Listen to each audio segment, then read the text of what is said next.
Hello, everybody. It is Wednesday. It's the middle of the week. Isn't that just your favorite part? And we're here. We're going to do our heel turn and our gusset on DPNs today. So I'm super excited to have you here today. I've brought a different sock to be my little display to talk about the turning of the heel, creating this little wedge that makes it rounded, and then picking up our stitches along our edge and creating our gusset right there. So I'm super excited. I hope you've had a good week so far, that you've been working on your socks, that everything's going well for you, and we're gonna get started. So first of all, if you have been following along with this series so far, you've seen that we've had a pattern available on our website on meanwhileatthecastle.com. And we've actually updated that pattern so that it more closely follows along with the way that Deborah and I usually knit socks. And so if you check out the new pattern that we've put up there, you'll see that it's just a little bit more simple, and I think you'll really enjoy it. So I'm here with my sock. I have gotten to where I have finished my heel flap, and I'm all ready to go on my heel turn and my gusset. And sorry, I'm trying to make sure all my setup is right. So good, I think we're good. So this yarn, by the way, I've had a lot of people asking me about the yarn, and I'm hoping my lighting is good. It's a little dim right now, but there's not much I can do about the clouds. So, but this yarn is actually from my new collection that's coming out on Saturday, March 10th. This is, the new collection is Alice's Adventures in Wonderland. So if you're interested in that, you can check that out at yarnbrary.com starting on March 10th. So that's just to answer that question. All right, now that we've created our heel flap, we've worked it basically as a square, which means that we have 32 stitches across. Since I did a 64 stitch sock, I've got 32 stitches across, and I have 32 rows, which means I have 16 rows that are 16 of these larger V's from my slip stitches. So that's how I know that I've at the right stitch count, and I've ended with a wrong side row.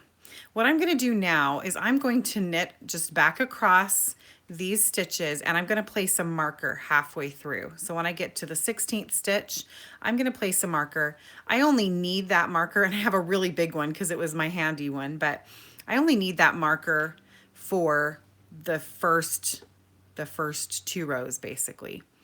And then I'm going to take it back out. So it's super simple. So I'm just going to go ahead and get started.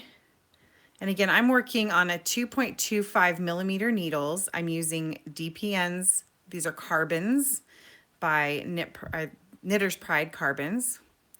So there's 2, 3, 4, 5, 6, 7,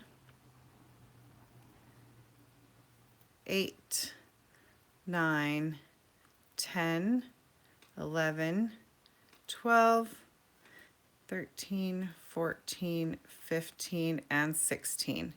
And then I'm just going to put my marker, my big old giant marker, and then knit the rest of the way across. That's just a little setup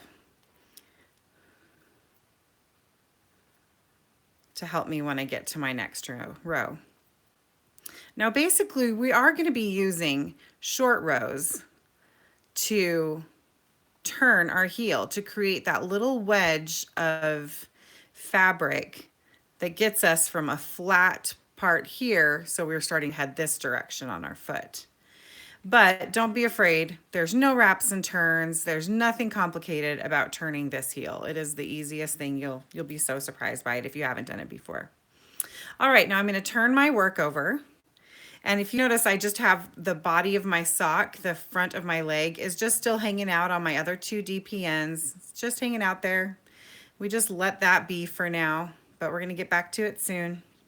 And we're going to go ahead and start here. What I'm going to do is I'm going to purl across to my marker.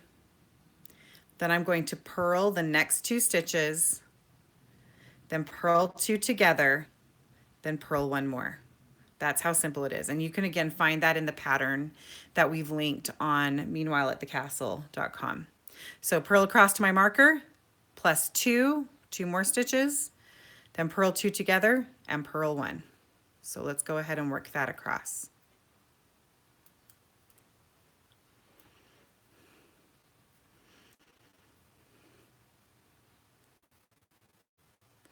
So I'm really interested to see how many of you this is actually your first time knitting socks. Or are you just looking for some clarifications? Or did you just want to hang out? Because that's super fun too. I'm all about hanging out with knitters. Okay, so I've purled to my marker, obviously slip my marker, purl the next 2 stitches. Now I'm just going to purl the stitches that are in your row. So you're creating a larger amount of rows in one area of your knitting than in another. And that's how we're going to get our heel turn. So now that we've turned, we're going to slip that first stitch as if to knit. Okay, we're going to knit across here, back to our marker. Slip that marker. Now we're going to just do the same thing we did on the other side, only in the knit row. We're going to knit 2 more. Then we're going to knit 2 together and knit 1. And now I've just created, you can see this little section here in the middle. And if you were joining Deborah last night for her section on doing this same part of your sock but on magic loop, this is all very, very similar whether you're working on magic loop or DPNs. This heel turn, you're going to work it the same way.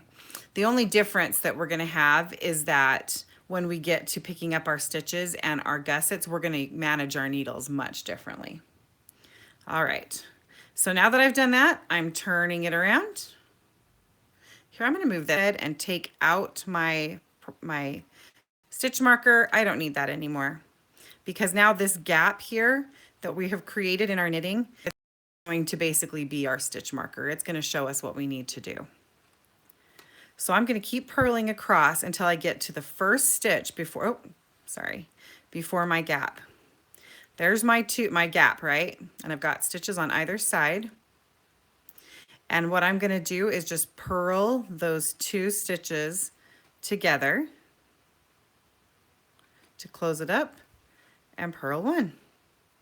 And now I'm going to turn it around and I'm going to do the same thing, only working on the knit side row. Slip my first stitch, knit to the stitch before my gap. You can see the gap coming up right there. There's my gap, and I'm going to knit those 2 together and knit 1. This is the pattern I'm going to continue to follow until I've worked all the stitches on both sides of my needles. Slip the first stitch as if to purl. Purl across all the way to the last stitch before my gap, which is right there. Purl those 2 together and purl 1. And that's how I keep bumping my camera. Sorry, friends. That's how I'm going to keep working. Slip my first stitch,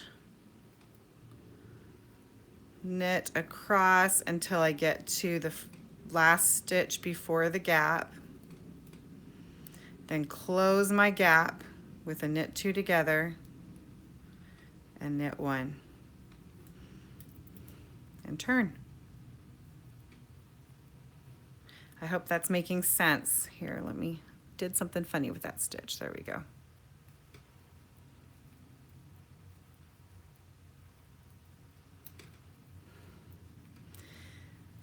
Get across to that gap, close it up with a purl 2 together and purl 1. Give me just a second. I want to check one thing really quick.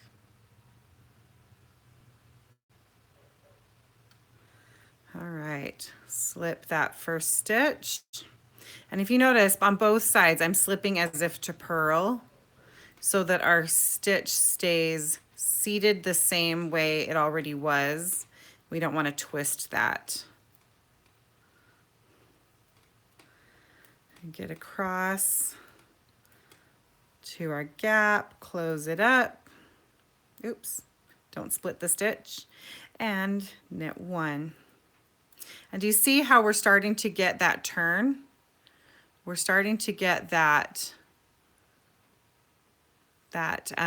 little wedge that's going to fit our heels so nicely.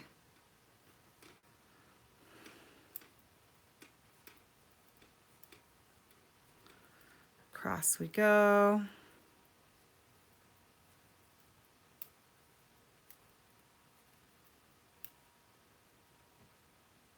Oops, there we go.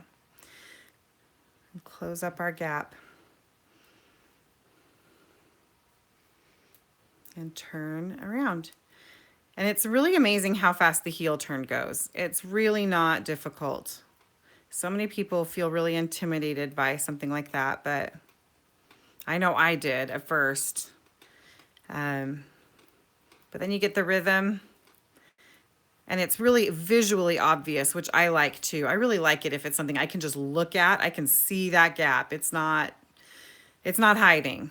And so I know exactly how to fix it, and I don't have to count. Once I count I started slipping that stitch. Once I count for my first 2 rows, I don't have to count for the rest of my my heel turn. I can just look at my stitches and be able to visually tell where I am, and that makes it really nice. So we're going to purl across.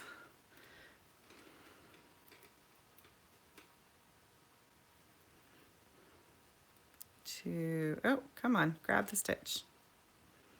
Grab those 2 stitches on either side of the gap.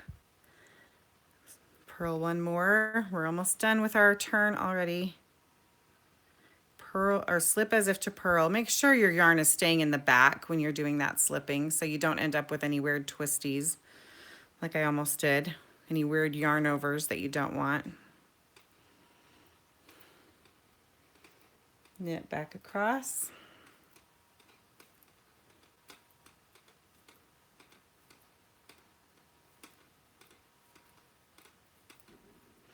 Close up our gap, knit 1 more.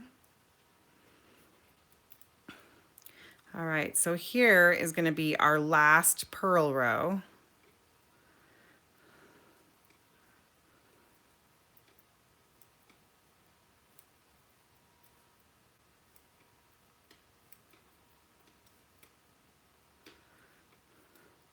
Now, one of the cool things, this the pattern we're referring to on our website is by Susan B. Anderson, and it's just her How I Knit My Socks.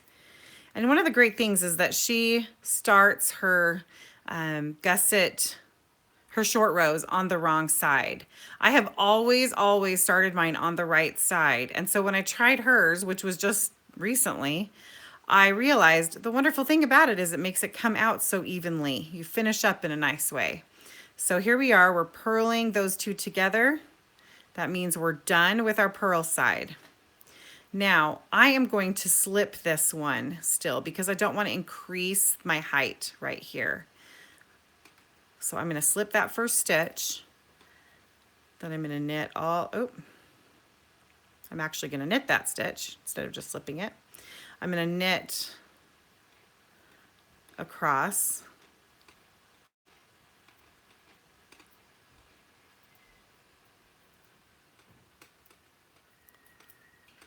To my last 2 stitches, which are the ones that are on either side of the gap, right there. There's my gap. Knit those 2 together, and we have completed a heel turn. So there it is. Nice and tidy, looking ready to go. So now our next step is to pick up stitches along our heel flap. And again, this is probably the trickiest part of your sock is picking up these stitches, getting everything seated correctly and moving forward. Now, if you are following along with Deborah doing the magic loop as well, you'll see that she has slipped a stitch on both sides of her heel flap. And that can be a great benefit if you like that, because what it does is, if you look here on these slip stitch columns, your slip stitches, each one is basically as tall as 2 rows in your regular knitting. So along your edge, you'll have just 16 of these slip stitches, and you'll know exactly where to pick up. You'll just go along on your edge underneath those 2 legs of each of your slipped stitches. Now, I don't know why, but for some reason I just never do that, probably because I never think of it. I have just a knit column here. It's not slipped. My camera is really struggling to focus. I'm sorry, you guys. Let's see if I can get that better. Let me adjust a little bit here. Hoping it will be better for you. My shabby chic black desk isn't such a great, it's a little too reflective, I think. I apologize for that. I say shabby chic, it's mostly shabby, but with a little chic involved. Okay, so because I have just knit stitches, I'm going to be picking up a stitch in every other row because I have 32 rows of stitches and I need 16 stitches plus 1 extra down here to close up my gap. So in the end, I'm going to end up picking a total of 17 stitches along this edge for my stitch count. And I'm going to start it with a new needle. So I'm going to go ahead for right now. This is where things, this is where things can get a little confusing. So actually I'm going to make it easier. What we're going to do is we're going to go ahead and separate these stitches now. So I want to end up with a separation so that I have 4 needles that I'm working on. 1 needle is going to start in the middle of my heel turn and go all along my side of my heel flap. Then I'm going to have my 2 needles here on the front of my leg. And then I'm going to have my 4th needle on all of these stitches plus the other half of my heel flap. And then I'm using a set of 5 DPNs. And so the 5th one will be my working needle. So what I'm going to do right now, just to make it easier on myself, is I'm going to slip half of my stitches. And oh, by the way, I didn't even count that. Let's do that. If you have been working on 32 stitches, as we have been here, once you finish all of your heel turn, you should have a total of 18 stitches on your needles. So 1, 2, 3, 4, 5, 6, 7, 8, 9, 10, 11, 12, 13, 14, 15, 16, 17, 18. And we're going to divide that in half so we can find our center point. So I'm going to slip 9 stitches over here. 1, 2, as if to purl, 3, 4, hi Judy, 5, 6, 7, 8, and 9. Okay, so now I have these 9 stitches, on this DPN. I'm going to back this up, and like I said, this is the part that gets a little confusing for people, is just how to wrangle all these DPNs and how to manage what stitches go where. So even though it's a little confusing for right now, but I promise it'll make sense. So I've got my 9 stitches here, and now I'm going to use this needle, and I'm going to pick up my 16 stitches along my heel flap plus my 1 stitch at the bottom. If this is feeling too finicky for you, you can just get another needle. Every once in a while, I'll actually pull out another DPN from another set and actually use that just to help me in my first round of picking up. And then I can rearrange the stitches how I want them once I've got all the stitches on needles. That's okay. You can totally do that. All right, now this is the part where I want to see where my first stitch is. And this is my first one. If you look here, let's see. This is the stitch that's on my needle. right here. This is the stitch right below it, but I want to pick up every other stitch. So I'm going to come to this stitch right here. And if you look, my stockinette stitch, my stockinette edge is actually folded over a tiny bit. So, which I think is great. It makes it really easy to pick up because I'm going to pick up right here. That's where my needle is going to go in. Sorry, bumped it again. So here we go. I'm going to insert my needle right there. And this is how I pick up stitches. It reminds me of crocheting. I just do it that way. I don't use 2 needles for pickup. Now I'm going to skip 1 stitch, go into the next one, and pick that one up. Skip 1, pick the next one up. I find that if you try and keep your hands as relaxed as possible and don't pull your yarn too tight, it makes it so much easier to pick up stitches. Just try and stay as relaxed as possible. So not the next one, but the next one. Skip 1, pick up 1. And I'm just going to go along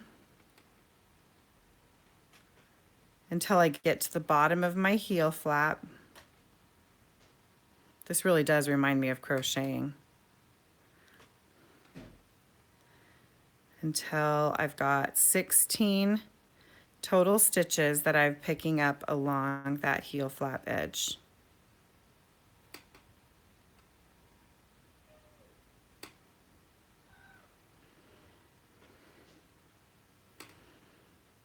I hope this is making sense to everybody.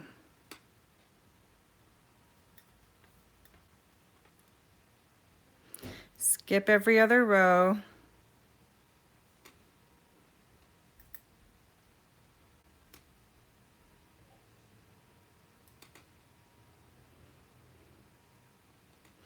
And let me just make sure, I got to double check my counts here. So 2, 4, 6, 8, 9. That's where I started picking up. So these are my heel flap, or my heel turn stitches. And then 2, 4, 6, 8, 10, 12, 14, 16. Oh, it looks like I picked up 1 more than I was supposed to. Hold on. I got farther down in than I thought. Nope, that was actually right. Sorry, that's my 17. That's my base of the needle. And if you'll notice, I picked up that stitch. I don't like to pick one up in this gap. I'm looking at this and I think I actually knit an extra row, my friends. So guess what? I'm making it harder on myself because I'm actually going to need to pick up an extra stitch. That's what you get for not counting. I'm not going to stress too much about that because if I have an extra row in my heel flap, it's really not the end of the world. I do have slightly higher arches, so it'll be fine. But I'm just counting that now. So I've picked up actually 17 stitches. I apologize for that. You'll probably only need 16 here. And now I'm going to pick up the one to close my gap. So if you look here, this is the spot. This is the space between the back of my heel and the front. I don't pick up a stitch here. I find that brings more of a hole. I pick it up next to it on this side. So I'm going to grab this leg right here, and that's the stitch I'm going to pick up right there. And it looks nice and tidy. Okay, there's my stitches picked up on the one side. And now I get to actually work across the front of my leg. If I was working in a patterned sock, I would go back into working in my pattern here. So for example, the sock that I showed at the beginning of this video was monkey socks, and they have a lace pattern. And so at this point, I would start back into my lace pattern. I'm not obviously doing that here. I'm working a stockinette sock. Another note is if you are working a contrast color for your heel, I would work that for the flap and the turn, but then once I start picking up stitches, I would be picking them up in my main color. But now I am back to the front of my sock, and I am going to just zoom across and knit those stitches for the front of my sock.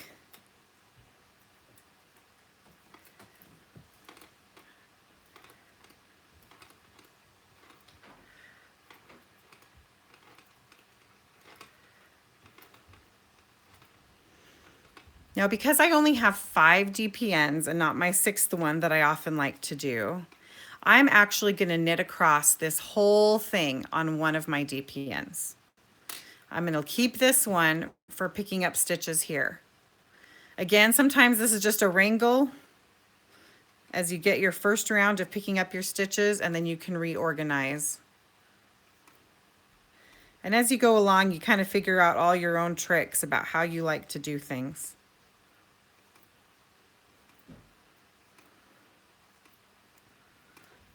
But since we have a lot of room here, we have plenty of room to keep all of those stitches on the needle, on this one needle, without having any tension on our yarn. And that'll give me these extra ones to work on. Ooh, here I go again.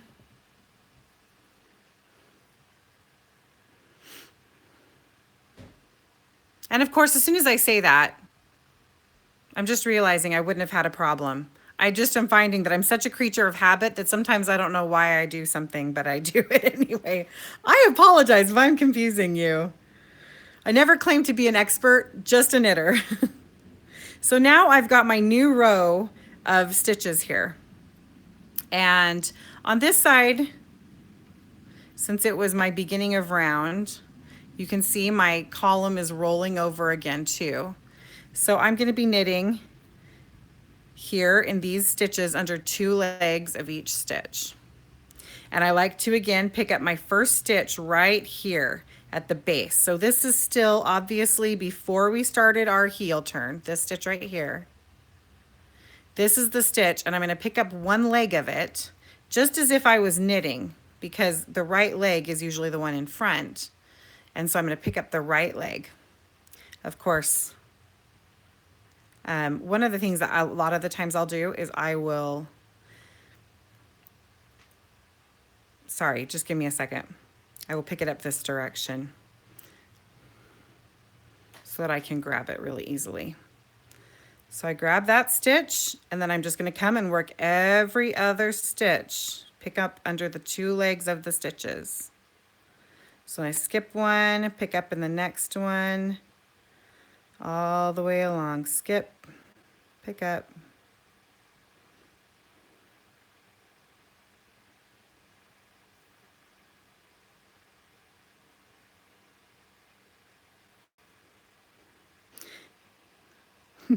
With the camera in the way, sometimes I have a little hard time grabbing it.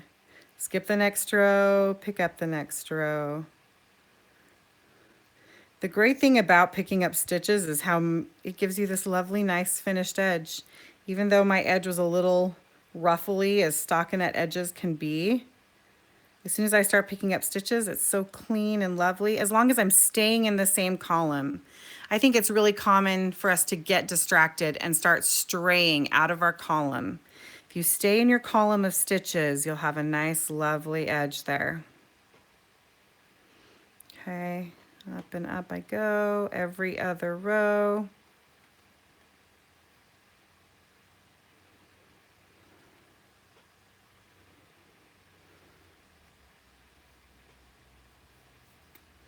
Till I get to my top, and I want to make sure, there we go. And now I'm just going to knit right across those stitches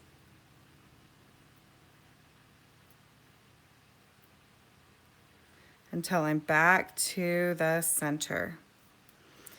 Okay, here I am. I've got my stitches now all picked up and ready to go. At this point, you can decide, do I like working on 3 DPNs? A lot of people just work on 3 DPNs with a 4th as their working needle. If you want to put this back on and not do what I did, you don't have to split this or put this all on one needle. You can leave that on your 2 needles. And then you would be working on 4. Either way, it's the same, it's fine. Now our goal, once we've picked up these stitches, is to work our gusset decreases. So our gusset decreases are going to happen on either side of the front of our foot. They're going to be happening here and here. So the front of our leg, the back of, this is the heel and the turn. So we're working decreases here to get back to our original stitch count. Right now, I should have a total of 26 if you did the right number of stitches. Right now, I'm gonna have 27 there because of my extra row that I did. But you're gonna have 26 stitches on either side here, and you're gonna have your 32 stitches.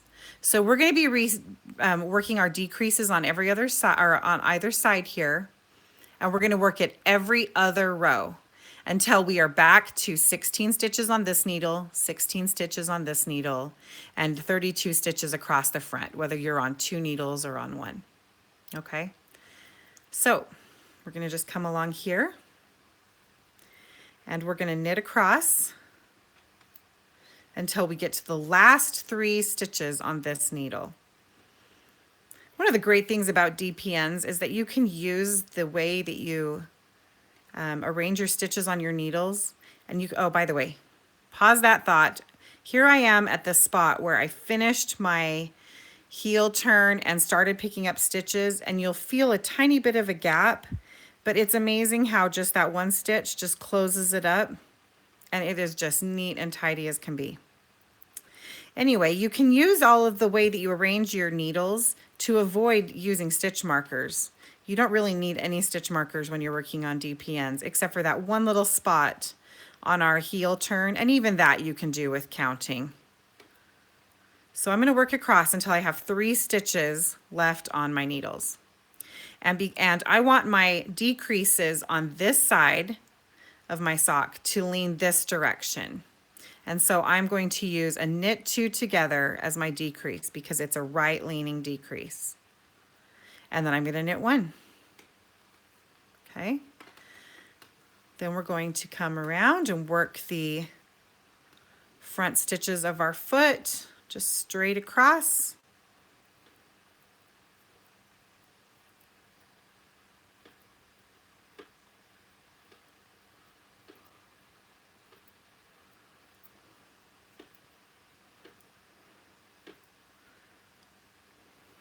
I hope you're knitting your socks while you're watching this.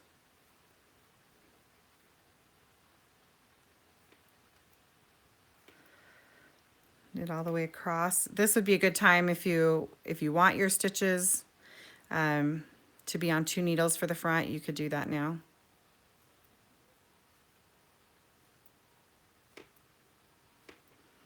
Until I get all the way across. And then I'm going to work my decreases on this needle. And so I'm going to do knit 1. Oops, sorry about the camera. And then I want this to lean left. So I'm going to do a slip, slip, knit to get those stitches, that decrease, leaning toward the left. And then knit across.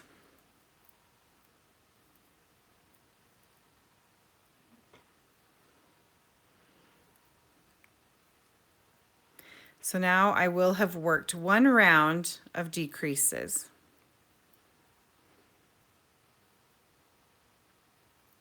You were picking, Judy says she was picking up and knitting it right away. So much easier the correct way. Well, you know, actually you are, I do see what you're saying, but that is technically a pick up and knit, what we just did. A lot of times when people think that they're just picking up, they are actually just inserting their needle underneath the spot where they're going to put their stitch, but not actually bringing a stitch up from their working yarn. And they think of that as picking up. So I'm glad that that was helpful to you, Judy. I think it's so much harder. I've seen a lot of people that pick up stitches with 2 needles. They use their 1 needle to insert it and kind of open up a spot, and then the 2nd needle to grab the yarn. I find that if I just give a nice firm pull this direction so I can see clearly what stitches I'm working into, it makes it a lot easier to grab those stitches and to lift them through, just like I said, like you're crocheting almost. All right, now that I've completed my first decrease round, my second round is just knit all the way around. because we don't want our decreases to be so sharp at such a sharp angle that we don't have enough room for our that widest part of our foot. We want them to be at a nice gentle angle, which means we're only decreasing every other round. So this round, we are just going to knit all the way around. And then we will go back to every other row. Every other row, we're going to knit, or we're going to work our decreases. We're going to work them here in these 2 stitches, and on this side in these 2 stitches. And then we'll work a knit round again. And we're going to continue doing that until we are back to 16 stitches on either of these 2 needles. And then guess what? Time for the foot. So this is your homework. Your homework is now to work that gusset decrease. And you really do have to just pay attention to what round are you on. Are you on a decrease round or a knit round? You can tell by looking at the row below you. For example, here I can tell that I just knit a decrease round because I can see that knit 2 together really easily. So I know that this round is a plain knitting round. And that way I can just read my knitting and not really have to keep any notes or use any stitch markers or progress keepers or anything to keep track of that. I just read my knitting, read my decreases, so I know where I'm going to be. So a plain knitting round and decreases, and then on to the foot. So if you will check our Ravelry group, you'll see the schedule for the last 2 videos coming up. We will have the video number 4. Deborah and I will each record video number 4, which will be how long to make your foot and how to work your toe. And we're going to do a wedge-shaped toe. And then the final video will be Kitchener stitch, how to close up your toe. And then you will be done with your first sock. So I hope that this has been helpful. I appreciate you guys joining me and being patient with me because, like I said, I don't claim to be an expert. I just claim to be a knitter who loves socks. So I wanted to share that with you. Thank you so much, you guys. And if you have any other questions, please feel free to get in touch with either Deborah or I. You can reach us by commenting below this video with any of your questions. Oh, thank you too. Or you can get in touch with us through Instagram. That's a really easy way to reach both of us. You can find us as I am Salt City Knits on Instagram, and Deborah is Indigo Chicken Dolls. And so if you have any questions, please feel free to reach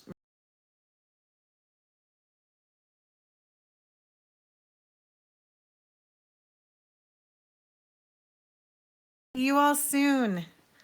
Thank you.